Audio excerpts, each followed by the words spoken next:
Shalom saudara, kembali lagi bersama saya Kevin dalam Sahabat Karismata. Saudara, kita akan membaca firman Tuhan di dalam Matius 6 ayat 5-15. Dan apabila kamu berdoa, janganlah berdoa seperti orang munafik. Mereka suka mengucapkan doanya dengan berdiri dalam rumah-rumah ibadat dan pada tikungan-tikungan jalan raya, supaya mereka dilihat orang. Aku berkata kepadamu, sesungguhnya mereka sudah mendapat upahnya. Tetapi jika engkau berdoa, masuklah ke dalam kamarmu, tutuplah pintu dan berdoalah kepada Bapamu yang ada di tempat tersembunyi. Maka Bapamu yang melihat yang tersembunyi akan membalasnya kepadamu. Amin. Berdoa itu bukan untuk pamer.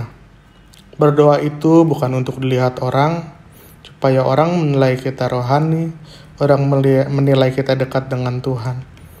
Teman saya pernah bertanya, kalau doa berapa kali sih sehari?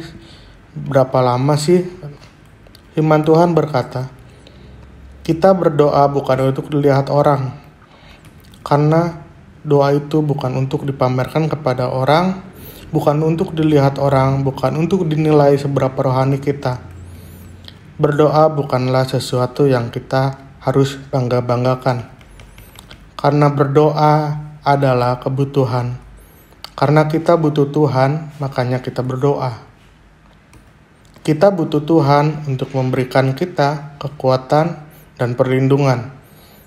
Dan kita perlu pimpinan dan bimbingan Tuhan dalam kehidupan kita sehari-hari. Makanya kita perlu berdoa.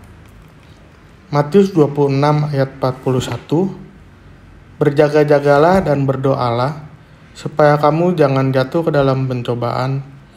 Roh memang penurut, tetapi daging lemah. Kita juga bisa lihat di Alkitab bahwa berdoa menjadi gaya hidup Tuhan Yesus itu sendiri. Tuhan Yesus seringkali pergi ke tempat sunyi untuk berdoa. Bagi Tuhan Yesus menyendiri untuk berdoa dan berbincang-bincang dengan Bapa. Yesus mengajarkan kepada kita untuk kita berjaga-jaga dan berdoa agar kita tidak jatuh ke dalam pencobaan. Kita perlu meminta kekuatan kepada Tuhan karena dalam kehidupan kita tidak hanya tubuh saja yang perlu makanan. Kerohanian kita juga perlu kedekatan dengan Tuhan. Karena dengan kita dekat dengan Tuhan, kita sedang membuat roh kita lebih kuat. Karena kalau kita tidak berdoa, roh kita menjadi lemah dan daging kita yang menjadi kuat.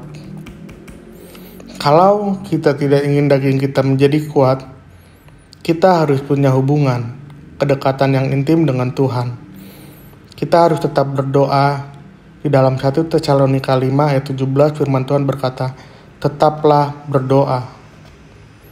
Artinya, berdoalah kapan saja kita bisa, di mana saja, bukan untuk dilihat orang, bukan sebagai liturgis, rutinitas, tetapi berdoa merupakan di mana kita mengambil waktu untuk berbincang-bincang dengan Bapa di surga, meminta kekuatan dan pertolongan dari Dia, supaya kita tidak jatuh ke dalam pencobaan.